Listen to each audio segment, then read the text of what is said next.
Entonces, retomando, aunque este ejercicio ya está en el video del capítulo 16, porque me equivoqué, vamos a volverlo a retomar porque este ejercicio es de este tema en particular, de sobreposición y ondas estacionarias. ¿Ok? Entonces, el problema decía, en una cuerda estirada entre dos soportes, dos frecuencias sucesivas de ondas estacionarias son 525 Hz y 630 Hz. También hay otras frecuencias de ondas estacionarias menores a 525 Hz y mayores a 630 Hz.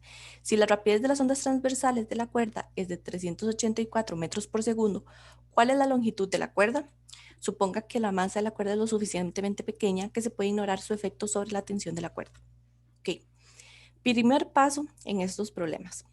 Identifiquen. Vean que digamos, los datos que les dan son solo frecuencias. ¿Ok? De ahí ustedes ya les tiene que ir como oliendo que es esta forma de resolución que vamos a ver acá. ¿Ok? Por eso es que la vemos, porque es muy común que tengan que utilizarla. Ese es el primer paso. Vean que les dice que las frecuencias son sucesivas. ¿Qué quiere decir esto? Que una va a ser, por ejemplo, una frecuencia X y la otra va a ser X más 1, porque son sucesivas. ¿Ok? Ahora, vean que la otra parte del enunciado les dice, hay otras frecuencias de ondas estacionarias menores a 525 y mayores a 630. ¿Qué quiere decir eso? De que las frecuencias que nos están dando no es la fundamental. La fundamental es la frecuencia más pequeña que ustedes van a encontrar, digamos, en este tipo de problemas. Entonces, ninguna de las que estamos viendo es la fundamental. Ok, hasta ahí claro. Ahora, pero nos dice que esa es la rapidez de la onda. Cuando nosotros estamos viendo, digamos, las ondas estacionarias, las longitudes de onda dependen de la longitud de la cuerda. Por eso es que yo se los pongo ahí para cuando ustedes vuelvan a revisar los problemas, lo tengan ahí claro. ¿Okay? ¿Por qué es importante esto? O sea, ¿por qué es importante la longitud de la cuerda? Porque determina la frecuencia de las ondas. Entonces, lo primero que hay que hacer es, como yo sé que mis dos frecuencias, solo leyendo el enunciado, como sé que mis dos frecuencias, ninguna de ellas es la frecuencia fundamental, entonces voy a plantear la fórmula para frecuencia fundamental. ¿Ok? Recuerden que la frecuencia fundamental es la frecuencia con la que oscila el sistema en el armónico 1 o en el primer armónico. Por eso es que se denota con F sub 1. Si ustedes se acuerdan, esta fórmula va con un N aquí adelante. Entonces, como N es 1, por eso es que queda de esa forma. ¿Ok? Ahora, yo no sé, o sea, yo no sé cuál armónico es cada de estas frecuencias que nos dieron. O sea, yo no sé. Pero yo puedo averiguar esa frecuencia fundamental utilizando ahí un truco matemático. Vean, yo sé que mi frecuencia 1, ¿verdad? Es Fn por NF1. Es una frecuencia cualquiera en un armónico cualquiera. Yo no sé cuál es ese armónico. La segunda es la sucesiva, o sea, la siguiente. Entonces yo sé que esa frecuencia va a ser F de N más 1. Entonces, mi armónico va a ser el siguiente, N más 1, por la frecuencia fundamental. ¿Ok? Cuando yo lo tengo planteado así, ustedes dicen, ok, ¿qué operación matemática tengo que hacer yo entre esas dos frecuencias para que me quede la fundamental? Ok, yo lo que digo es restarlas, que es la forma más fácil, porque entonces el término este, que está aquí, se va a cancelar con este que está aquí, ¿verdad? Y me va a quedar un F1. Eso es cuando yo multiplico este término, ¿verdad? Ahora, vean que ya me quedan cosas conocidas. Ya me queda la frecuencia fundamental, que es la que quiero averiguar. F de n más 1 es la frecuencia que dicen que es la siguiente, que es 630. Fn es 525. Y me da que la frecuencia fundamental es 105 Hz. ¿Ok? Y ahora conociendo la frecuencia fundamental, lo que hago es, utilizando la fórmula que planteé de la teoría, y despejo L, que eso es lo que me piden, la longitud de la cuerda. ¿Okay? Entonces, la longitud de la cuerda depende de la rapidez, que ya me la dan en el enunciado, y de la frecuencia fundamental que acabo de calcular. Y al hacer esto, me da que es 183, no, 1.83 metros, ¿verdad? De longitud. Vean que este problema no tuve que utilizar fórmulas tan específicas, nada más utilizando un poco la teoría. Como yo les dije a ustedes, muchas veces los problemas se resuelven más con la parte matemática, pero no dejamos aparte la teoría, pero digamos, la parte matemática se vuelve muy sencilla. ¿Ok? No sé si tienen dudas con respecto a este. Porque siempre les hago un problema de este estilo, porque es una forma muy diferente de resolución de ejercicios de este tipo, que usualmente ustedes, digamos, si no las ven por lo menos una vez, no sabrían cómo solucionarlo, digamos, en su mayoría. Hay algunas personas que tal vez se ponen ahí a probar y les sale. ¿Ok? Bueno, ese era el ejercicio 2 que les había puesto la semana pasada. El problema 1 que leímos hoy decía, los antinodos adyacentes de una onda estacionaria en una cuerda están separados 15 centímetros. Una partícula en un antinodo oscila en movimiento armónico simple de amplitud igual a 0.850 centímetros y periodo de 0.0750 segundos. La cuerda está en el eje más X, fija en X igual 0. ¿Okay? Entonces dice, ¿qué tan separados están los antinodos? Recuerden, no, perdón, ¿qué tan separados están los nodos adyacentes? Perdón. Recuerden que la distancia entre nodo y nodo es lambda medios. La distancia entre antinodo y antinodo es lambda medios. ¿Ok? Entonces, de hecho, la distancia entre un antinodo y un antinodo es la misma distancia entre un nodo y un nodo. Por teoría. ¿Ok? Porque ambas distancias son lambda medios. Entonces, la distancia entre nodo y nodo es lambda medios, como lo indiqué aquí. Pero ya el enunciado me lo dice, que es 15 centímetros, que está aquí arriba. ¿Ok? Vean que son problemas. Y de hecho, si prestaron atención en algunos de los problemas de la prueba corta pasada, hay problemas que son así. Con solo, o sea, la pregunta es mucho de, lea el enunciado y con eso ya, por ejemplo, sabe la respuesta. Ahora dice, ¿cuáles son la longitud de onda, la amplitud y la rapidez de las ondas viajeras que forman este patrón? Entonces, lo que hay que saber es que la longitud de onda es la misma para la onda estacionaria. ¿Ok? Entonces, la longitud de onda es la misma. Entonces, ¿cuánto es la longitud de onda? Ah, ok, aplico esta fórmula que está aquí. Entonces, yo sé que la mitad de la longitud de onda es igual a 15 centímetros, que es la distancia nodo-nodo o antinodo-antinodo. Entonces, si despejo el lambda, me da que es 30 centímetros. ¿Ok? ¿Sí queda claro? Sí, profe, sí se entiende bastante bien. Ok. Ahora, el enunciado, vean que está hablando de una onda estacionaria. Entonces, la amplitud que habla en el enunciado es una amplitud de la onda estacionaria. Que si vieron el video, yo les digo que el sub SW es standing wave, es, digamos, esas siglas. Entonces, la amplitud de la onda estacionaria es 0.850 centímetros. ¿Okay? Ahora, la amplitud de la onda, o sea, de las ondas separadas, se calcula con la fórmula esta que está acá abajo, que es por teoría, que dice, es principalmente porque la amplitud de la onda estacionaria es 2 veces la amplitud de la onda, si se acuerdan por teoría. Entonces yo lo que hago es que despejo el A, digamos, la teoría dice que, voy a apuntárselos aquí, lo que dice la teoría cuando demostramos lo de ondas estacionarias. ¿Okay?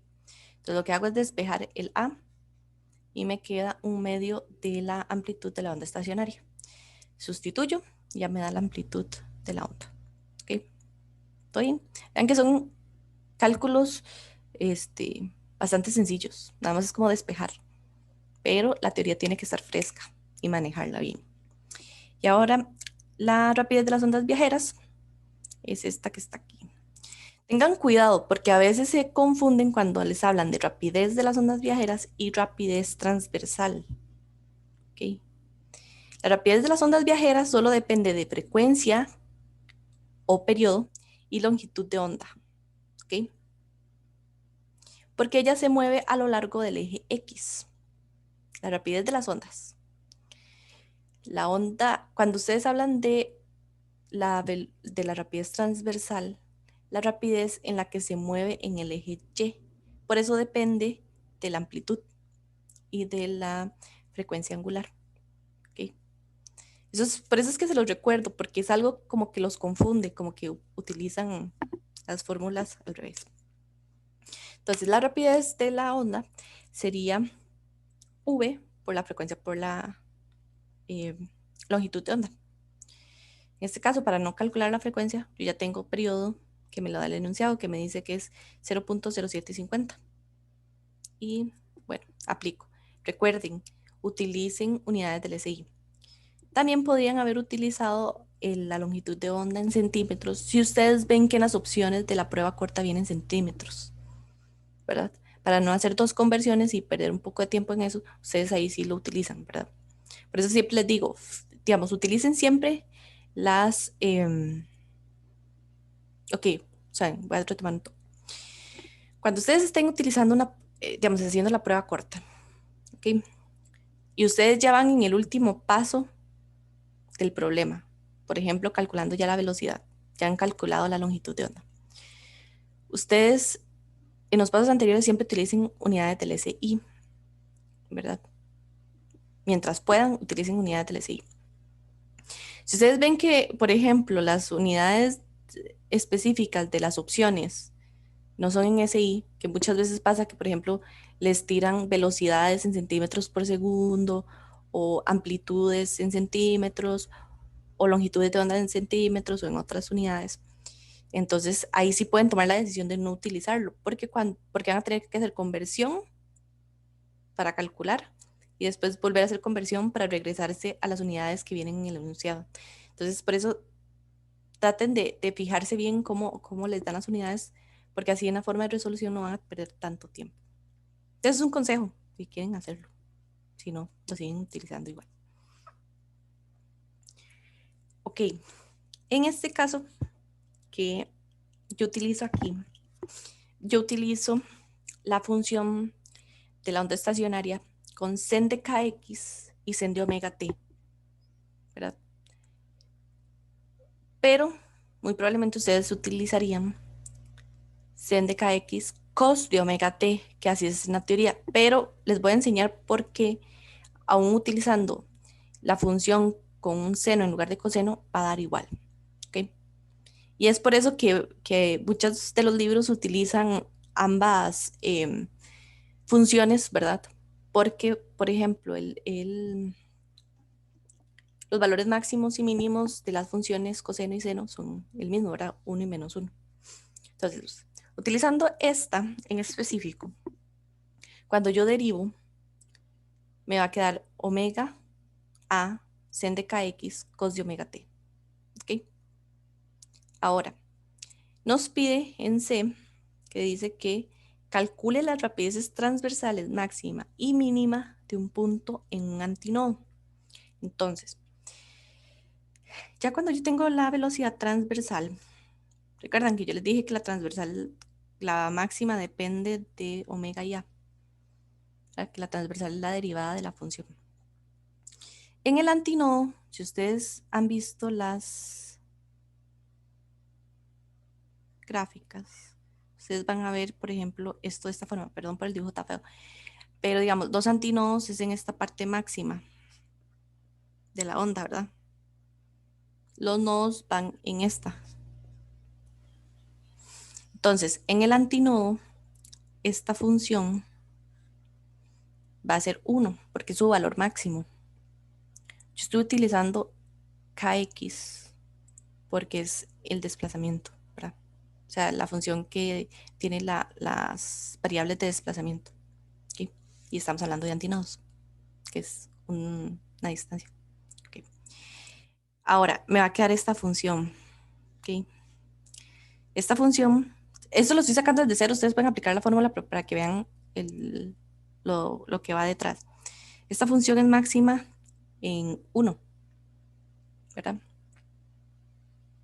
Entonces, Yo al calcular esto, nada más tengo que averiguar la frecuencia angular y ya puedo calcular la velocidad, ¿verdad? Y la velocidad mínima es cero, porque estamos hablando de que estamos en el antinodo, en el punto máximo, donde la velocidad es máxima. Entonces no tenemos velocidad mínima, la velocidad mínima es cero. ¿Sí? Ok. Entonces, el siguiente dice, ¿cuál es la distancia mínima de la cuerda entre un nodo y un antinodo? ¿Cuál es la distancia mínima entre esos dos puntos? Em, Lambda cuartos, profe. Ujú. Sí, porque si tenemos que entre nodo y nodo es lambda medios y entre antinodo y antinodo es lambda medios, entonces entre nodo y antinodo es lambda cuartos, que es la mitad de la distancia, ¿verdad? Y nada más es aplicar que lambda cuartos es igual a 30, que es el lambda entre 4. Entonces esa distancia es 7.5 centímetros. Y bueno, ese es el problema uno. No sé si tienen dudas con respecto a este. Profe, ¿podría repetir lo de la amplitud SW? La amplitud, esta, digamos que tiene ese subíndice, es la amplitud de la onda estacionaria, ¿verdad? Que si ustedes se acuerdan como del video, es cuando nosotros hacemos toda esta parte de las ondas superpuestas y vamos manejando ahí dos senos y al final nos queda un tipo de onda y analizamos cada componente. Esa amplitud es dos veces la amplitud de la onda normal, ¿verdad? Por definición. Y si quieren ver como la matemática detrás, eso está en el video. Entonces, básicamente es, digamos, cuando ustedes les dicen que es la amplitud de la onda estacionaria, esa amplitud de la onda estacionaria es dos veces la amplitud de la onda separada, digamos. Y generalmente esas ondas son las mismas, solo que viajan en diferentes direcciones, ¿verdad? Cuando se habla como de ondas estacionarias y eso. Ok, ok. ¿Y por qué fue que se usó este en específico en la pregunta D? En la pregunta C, porque Ah, esta sí, es, sí. porque esta es la definición de onda estacionaria. Ah, ok, ok, ok. Ya. Ah, de Ya, la ya. posición. Ujú. Ok. Ahora, el problema 2, este sí es un poco más largo. Pero dice, la forma de una cuerda delgada tensa sujeta por ambos extremos y que oscila en un tercer armónico. Se describe con la ecuación que viene ahí, con el origen en el extremo izquierdo de la cuerda y el eje X está a lo largo de la cuerda y el eje Y es perpendicular a la misma. Ah, dibuje el patrón de la onda estacionaria. Okay. El patrón es este que les puse aquí. Como les dice que está en el tercer armónico, y está sujeta en ambos extremos. Generalmente los armónicos, digamos, el número de armónico representa la cantidad de antinodos en la cuerda. Entonces, si me dice que es en el tercer armónico, voy a tener 3 antinodos. Por eso es que tenía esta forma. ¿Ok? Queda claro.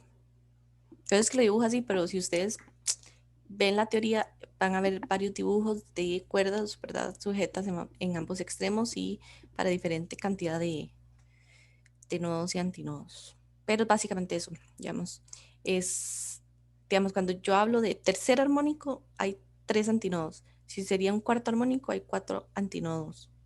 ¿Okay? Yo me guío con el antinodo. Ahora dice, calcula la amplitud de las dos ondas viajeras que forman esta onda estacionaria. Entonces, vean que aquí la clave es fijarse en esta ecuación, ¿ok? Entonces, si ustedes ven, tienen la forma de nuestras ondas estacionarias. Entonces, esto que está aquí sería ATSV.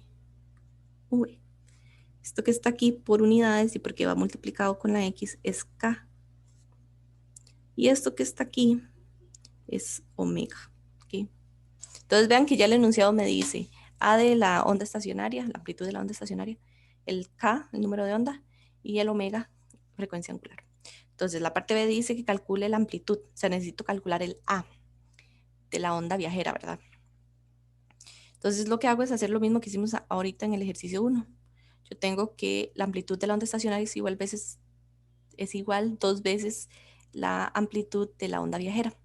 Entonces despejo A y me da que esa amplitud es 2.8 centímetros. Okay. Después dice, ¿qué longitud tiene la cuerda? Okay, ahora me tengo que guiar con lo que me dice el enunciado. Me está diciendo que es en el tercer armónico. Entonces, para yo averiguar la longitud de la onda, tengo que utilizar la fórmula que me dice que es la frecuencia fundamental es igual a V entre 2L. ¿Okay? Pero si ustedes se acuerdan, también hay una que es para la frecuencia en el tercer armónico, que sería F sub 3 es igual a 3 por V entre 2L. Entonces,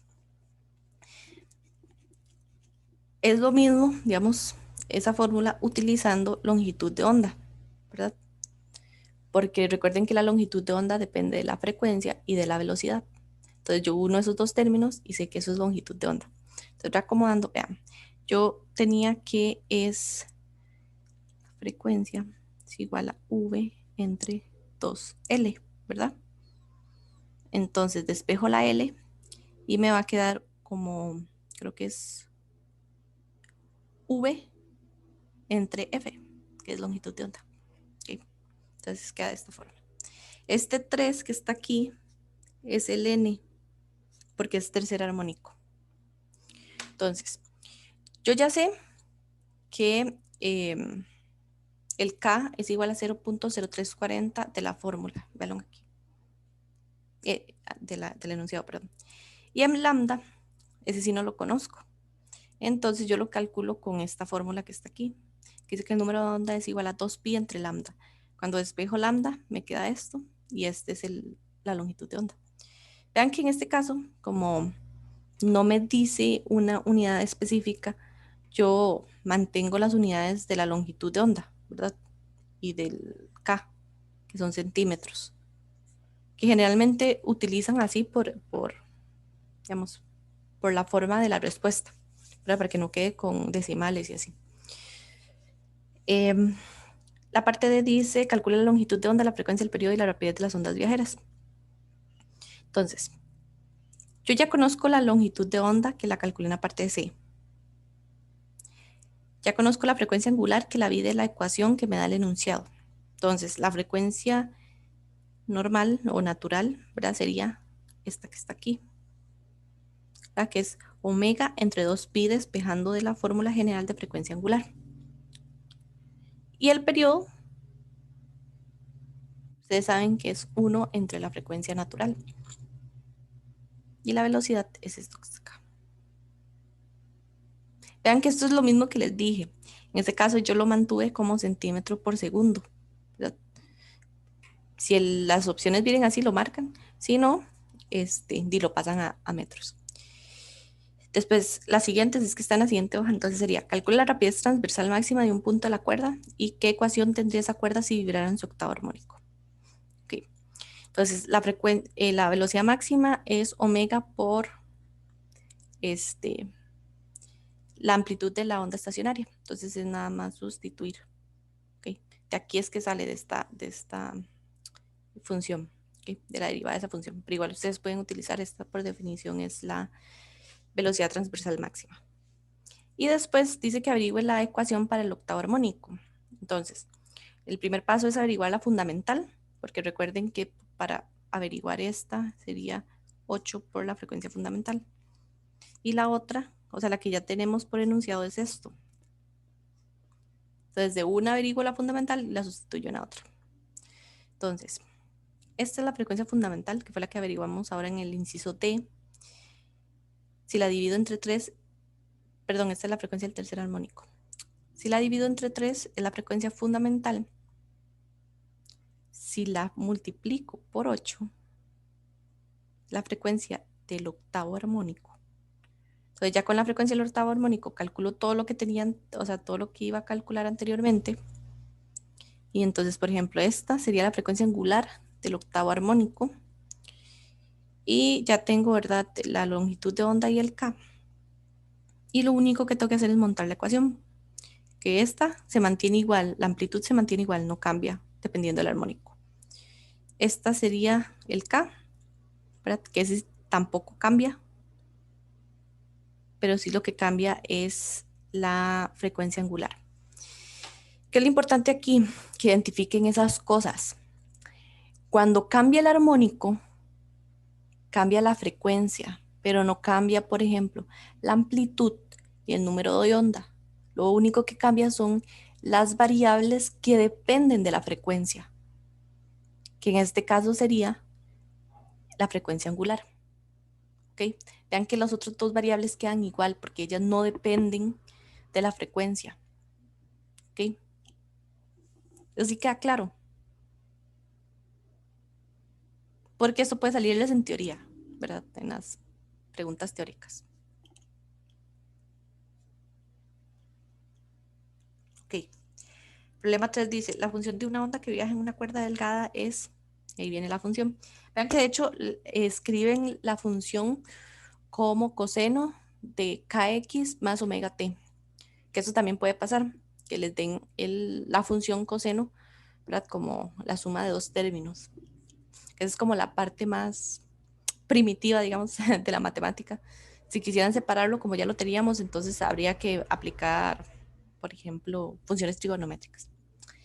Después dice, además la cuerda tiene una longitud de 1.35 y una masa de 0.00338 kilogramos. Suponga que los extremos de la cuerda se mantienen fijos y que tanto la onda viajera como la onda reflejada viajan por la cuerda en direcciones opuestas.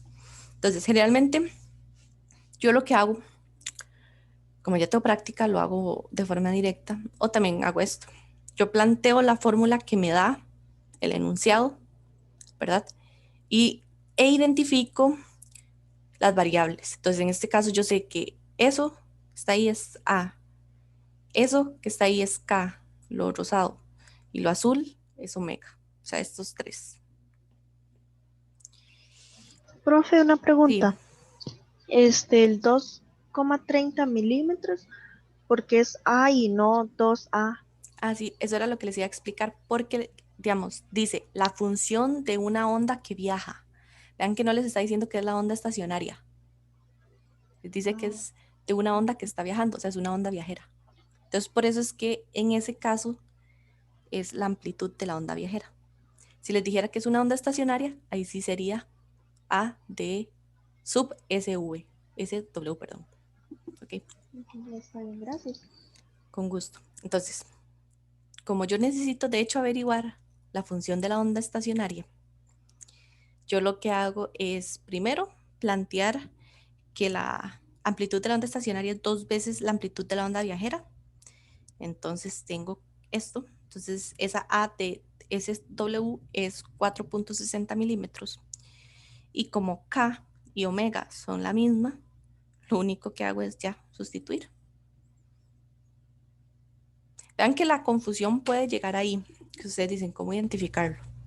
Muy probablemente las opciones de la prueba corta va a venir una opción en donde esto, o sea, el A de SV o este término que está aquí va a ser la mitad, ¿verdad? Como para, como, ¿cómo se llama? Prediciendo que ustedes van a cometer ese error. Entonces tengan claro eso. Repito, cuando es onda viajera o onda que viaja, la amplitud es normal. Si les dice onda estacionaria, la amplitud es A de, bueno, sub SW, que es standing wave. ¿Okay? Después dice que calcule el armónico en el que está oscilando. Entonces ya tengo la longitud de onda, que la puedo averiguar del K de esta. Y yo sé que esta es la fórmula para la longitud en algún armónico. Entonces lo único que averiguo es el N. Y aplicando, vean que me da que es 3. N igual 3. Y N igual 3 corresponde al tercer armónico. Entonces oscila en su tercer armónico esta onda. ¿Okay? Y después dice, calcula la frecuencia de oscilación fundamental. Entonces, con los datos que yo ya tengo, calculo la frecuencia. Esta frecuencia va a ser la frecuencia en el tercer armónico porque estamos viendo que en la parte B nos dice que oscila en el tercer armónico. Entonces, para averiguar la fundamental, lo que hago es dividir esa frecuencia que calculé anteriormente entre 3, ¿verdad? Esta fórmula es la de Fn es igual a NF1. Y ya me da que es la frecuencia fundamental de 39.33 Hz. ¿Ok? Y la última dice, suponga que una cuerda de violín de 40 centímetros de largo tiene una masa de 1.20 gramos y vibra en su modo fundamental a una frecuencia de 50 Hz, perdón, 500 Hz. ¿Cuál es la longitud de onda estacionaria en la cuerda? Entonces, como la cuerda vibra en el modo, digamos, en el primer modo, en el modo fundamental, de hecho me faltó ahí la palabra.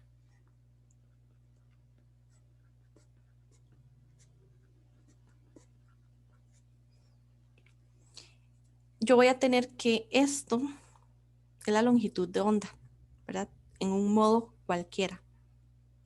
Entonces, en el 1, en el fundamental, sería esto que está acá. Entonces, esa es la longitud de onda. La longitud de onda es 2 veces la longitud de la cuerda. Después me dice que la extensión de la cuerda. Recuerden que hay una fórmula. Primero, la frecuencia, la rapidez de la onda es la frecuencia por la longitud de onda. Pero también tenemos otra fórmula que nos dice que es la raíz de la fuerza aplicada en la cuerda entre la densidad lineal de la cuerda. La densidad lineal es igual a la masa entre L, ¿verdad? Por definición. Entonces sustituyo esta mu por eso que les acabo de poner ahí. Entonces, como estas son la misma, yo voy a despejar. ¿Por qué estoy despejando? Porque yo necesito averiguar la fuerza que se ejerce. Y la fuerza que se ejerce en la cuerda es una tensión. Entonces, también podría estar bien si ponen que esta fórmula es T entre mu. ¿Por qué yo pongo F? Porque es la forma general, ¿verdad? Una fuerza que se está aplicando. Pero esa fuerza es la tensión, porque estamos hablando de una cuerda. Profe, ¿Sí? yo tengo una duda con ese mu. Ok, Sí. ese mu es masa entre longitud. La Ajá. densidad, ¿cómo es? Lineal. Ajá. Pero ¿eso es en los dos capítulos o solo en este caso específico? Porque me parece que en el capítulo pasado mu es el diferencial de masa. ¿O es lo mismo? ¿O No, estoy no. perdido? De hecho, sí es lo mismo, solo que nosotros lo utilizábamos en forma diferencial. Entonces, por ejemplo, era dm, ¿verdad? Que era el diferencial de masa, entre el diferencial de longitud que usábamos de x, ¿verdad? Entonces, en este caso estoy utilizando la versión macro, que sería una masa entre una longitud. Es lo mismo, o sea, es unidades de longitud o distancia, perdón, unidades de masa entre unidades de distancia. Sería kilogramos entre metro, por ejemplo. Ok, ok, entonces esa conveniencia que se usa. No, digamos, es que en la pasada era porque teníamos que hacer una integración. Entonces es como cuando, es que no sé si ustedes han visto esa parte cuando, bueno, como cuando veían un momento de inercia, que a veces cuando ustedes calculaban el momento de inercia, a veces tenían que utilizar la forma diferencial, porque tal vez era un objeto muy, no es masivo, bueno, un objeto, por ejemplo, con una barra o así, con una forma que ustedes no conocían. Entonces lo que ustedes hacían era utilizar los diferenciales creo que era de masa también. Entonces lo que hacían era, por ejemplo, integrar desde cierta longitud, por ejemplo. Es muy parecido, digamos. Pero como en este caso estamos utilizando una cuerda, no nos está diciendo que es un pedacito la cuerda, entonces no necesitamos utilizar las variables diferenciales. Ah, ok, ok. Gracias, profe.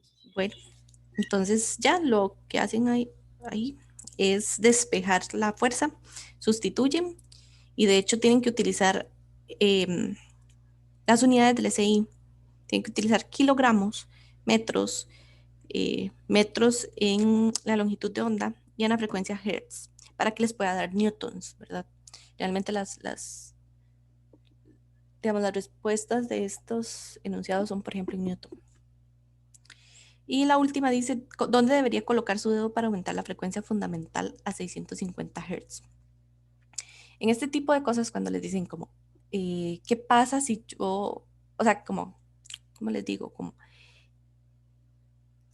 ¿cómo debería yo poner el dedo, verdad? Eso lo que, lo que indica es a qué distancia tengo que poner yo o a qué longitud tengo que poner yo el dedo para que cambie esa frecuencia, ¿verdad? Esto es muy parecido a como cuando hacíamos lo de, sé que no tiene nada que ver, pero como cuando hacíamos la parte de, ay, ¿cómo se llama esto? Continuidad, que yo decía, ay, voy a ver qué pasa en un punto y qué pasa en el otro punto. Y así podía averiguar una de las variables. Es muy parecido. En este caso, la velocidad de la cuerda va a ser la misma. Lo que va a cambiar es la frecuencia y la longitud. Entonces yo sé que, por ejemplo, mi velocidad en un punto 1 va a ser igual a mi velocidad en un punto 2. Entonces lo que yo hago es sustituir velocidad de esta fórmula que me relaciona longitud y frecuencia. Entonces llego a esto, cancelo los dos, ¿verdad? Están a ambos lados. Y como yo necesito calcular la segunda longitud, yo voy a despejar L2. Entonces, esto es la longitud inicial. Esta es la frecuencia inicial. Yo quiero aumentar mi frecuencia, que sería mi frecuencia 2, a 650 Hz. Esta es la, digamos, la longitud de la cuerda para esta frecuencia 650. O sea, yo tengo la cuerda. En 40, ay, perdón, tengo la cuerda. Esto es en 40 centímetros a una frecuencia de 500 Hz. La de 600 Hz me va a dar aquí.